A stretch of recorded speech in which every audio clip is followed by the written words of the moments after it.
Merci beaucoup. D'abord, quelques mots effectivement d'introduction et de présentation de notre équipe, puisque plusieurs d'entre vous au break se sont demandé qu'est-ce que c'était que le CEVIPOF.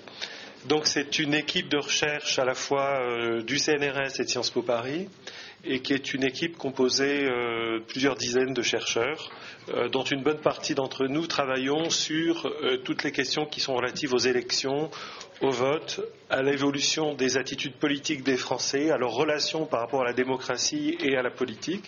Ça, c'est un premier point. Le deuxième point, c'est que donc nous sommes une équipe qui est particulièrement bien sûr engagée au jour d'aujourd'hui dans l'analyse des élections en cours en France, l'élection présidentielle et les élections législatives. Longtemps, le mot CEVIPOF, l'acronyme, voulait dire Centre d'études de la vie politique française. Alors, comme on a élargi nos préoccupations de recherche, aujourd'hui, on a conservé l'acronyme CEVIPOF, qui est assez connu quand même dans notre milieu, et on lui a accolé une appellation plus générale qui est CEVIPOF, Centre de recherche politique de Sciences Po. Donc, vous pouvez nous trouver facilement en tapant sur Google CEVIPOF. Et je vous recommande particulièrement le site qu'on vient de développer sur les élections de 2007, puisque ce site comporte, outre des analyses des chercheurs du CEVIPOF, mais aussi des documents comme des tableaux, des cartes, des éléments de réflexion et d'appréciation du contexte. Et dans le cadre de ce site, vous trouverez beaucoup d'éléments, et notamment des documents assez conséquents, à la fois de résultats et d'analyses d'une grande opération qui nous préoccupe depuis plusieurs mois, qui est le baromètre politique français, le BPF, qui est l'une des plus grandes enquêtes jamais réalisées en France pour comprendre la relation des Français à la politique dans une période de campagne électorale. Donc le BPF, dont les résultats sont publiés sur notre site, et va prendre suite, derrière le baromètre politique français, un vaste panel électoral qui doit commencer de manière assez imminente. La semaine prochaine, puisque la différence, c'est qu'un panel consiste à suivre les mêmes électeurs pendant toute la séquence électorale d'aujourd'hui jusqu'au lendemain des élections législatives. Alors effectivement, petit coup de pub pour une publication que nous venons de sortir. Vous êtes tous passionnés par toutes ces questions, on le comprend bien à travers vos interventions et vos questions. On a sorti cet ouvrage qui s'appelle l'Atlas électoral français, qui sous le titre un peu austère d'Atlas électoral comporte des analyses en fait sur différents points, des petites analyses en 4-5 pages, donc ça se lit assez facilement. Il y a des photos, il y a des cartes, il y a des tableaux de rappel des élections en France, des analyses. Alors je le fais circuler parce que je pense que ça peut vraiment vous intéresser. Je n'ai pas à faire l'article davantage, mais on est arrivé à sortir un joli document comme ça au prix de vente de 19 €. Et on l'achète où ? Partout. On le trouve dans toutes les librairies. Il a été sélectionné par la FNAC comme étant un des 10 livres qui comptent pour comprendre les élections actuelles. Alors je vais commencer d'abord par quelques mots... par quelques mots d'introduction. Précisément, vous m'en donnez l'occasion. Rappelons-nous ici, d'abord en introduction, que le 22 avril 2007, c'est dans 40 jours. Donc nous sommes à 40 jours du premier tour de l'élection présidentielle française. Et un effet de calendrier intéressant a situé ce premier tour un 22 avril, c'est-à-dire un décrochage d'un jour par rapport au fameux 21 avril 2002. Donc, on a 40 jours en gros pour continuer à réfléchir, à essayer de comprendre, et je vais m'y employer maintenant avec vous, essayer de comprendre un petit peu plusieurs des paradoxes de la France et des Français dans leur relation à la politique et dans leur relation aux politiques en général. Alors j'ai souvent l'occasion de faire ce genre de numéro devant des étudiants qui viennent de plusieurs pays d'Europe ou d'autres pays que la France, et je commence généralement, et donc je vais le refaire parce que même entre Français c'est intéressant de le prendre comme ça. Je commençais par se rappeler un petit peu ce grand et beau pays qu'est le nôtre connaît quand même un certain nombre de paradoxes assez vertigineux dans son rapport à la politique, dans son rapport à la chose publique, dans son rapport à la démocratie, et rapports qui sont hautement marqués par une certaine forme de schizophrénie.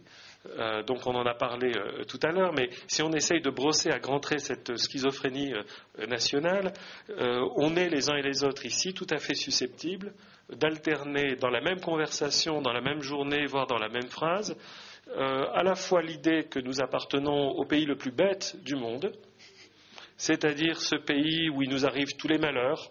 On refuse de changer, on refuse la modernité, on est frileux, on ne prend pas de risques, on refuse le risque, on refuse le monde qui change, on refuse la mondialisation, on refuse l'Europe. Et dans le même temps, on est tout à fait susceptible de dire que c'est le pays le plus formidable du monde, que c'est le plus grand et le plus beau pays du monde, qu'on a, paraît-il, un des meilleurs systèmes de santé du monde. Vous êtes mieux placé que moi pour ici apprécier la portée de cette appréciation. Qu'on a nos grandes réussites technologiques. Bon, le TGV, Airbus, c'est peut-être un peu moins le sujet aujourd'hui, mais enfin, on n'est pas seul. On va jeter la pierre aux Allemands, bien sûr.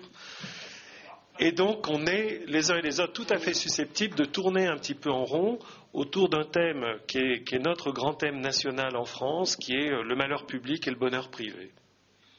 Vous avez eu déjà de multiples éclairages sur ces questions au cours de ce séminaire. Et l'un des objets de réflexion intéressants par rapport à ces paradoxes français, ça serait de se demander est-ce qu'on pourrait en France un petit peu réconcilier ces deux aspects publics et privés dans d'autres moments de bonheur collectif autres que ceux d'une soirée de Coupe du Monde 98 par exemple. Et je dois dire que ces paradoxes français, nos amis européens, tout à l'heure, il était dit en introduction que j'aimais bien les questions européennes. Donc, vous voyez, je tombe tout de suite dans mes travers. Donc, nos amis européens, ils ont un peu du mal à comprendre ces paradoxes français. Et nos amis européens, ils sont eux-mêmes dans cette schizophrénie, c'est-à-dire on est à la fois le pays le plus visité en Europe par les autres Européens. On est à la fois ce pays qui fascine tous ces écrivains anglais, tous ces intellectuels de toute l'Europe qui viennent vivre en France et qui vivent la France à travers le bouquin de Peter Mayle sur une année en Provence, etc. Et en même temps, nos amis européens font régulièrement ce qu'on appelle du French bashing, la machine à baffe, qui se déclenche très vite quand on parle de la France. Et donc je pense que nous, Français, on a vraiment un truc qui nous attend, qui est un peu de faire comme disait Montesquieu, c'est-à-dire d'essayer de comprendre la France en essayant de prendre un peu de hauteur, en essayant de se dire au fond, qu'est-ce que c'est que ce pays, un petit peu comme si on n'en était pas. Et pour faire un jeu de mots sur Montesquieu, Montesquieu disait qu'il nous fallait un regard perçant d'un Perse avec un S, et pour avoir un regard perçant avec un CCD, bien sûr, sur la France. Donc c'est un peu ce qu'on va essayer de faire maintenant en ce qui concerne la relation de la France et des Français à la politique. Et je vais illustrer tout ça à travers, moi aussi, une série de données, comme Vincent l'a fait tout à l'heure. Ce sont d'autres enquêtes, mais l'enquête dont je vais vous parler ici, Vincent y participe également, qui est cette enquête du baromètre politique français, mais je vais aussi éclairer mes propos et les illustrer par l'utilisation de quelques autres enquêtes, en particulier les enquêtes européennes faites sur l'ensemble des pays de l'Union, l'enquête de l'Eurobaromètre et d'autres. Alors dans le plan de mon intervention, tout à l'heure, quelqu'un disait, mais est-ce qu'il n'y a pas un peu de soleil qui va enfin arriver dans la salle? Et je crains que malheureusement, dans un premier temps, je vais vous conduire avec moi dans une descente aux enfers. Alors on va voir si de cette descente aux enfers, on peut réémerger et essayer de voir si l'enfer étant pavé de bonnes intentions, on peut essayer de remonter un petit peu progressivement à la surface et d'essayer de se dire, mais pourquoi tant de sentiments de pessimisme, de défiance dans la société française? Alors, est-ce que ça veut dire que, effectivement, nos amis européens ont raison, on est le pays de tous les malheurs, on est le grand parc d'attractions touristiques de l'Europe, et puis au fond, ça s'arrête là? Ou est-ce qu'on est dans un grand moment intéressant, passionnant à analyser, de recomposition? Et je penche plutôt du côté de cette théorie vers laquelle je voudrais vous amener, et qui, pour moi, nous donne ces rayons de soleil. Bien, premier temps, un petit peu, commençons par l'aspect descente aux enfers.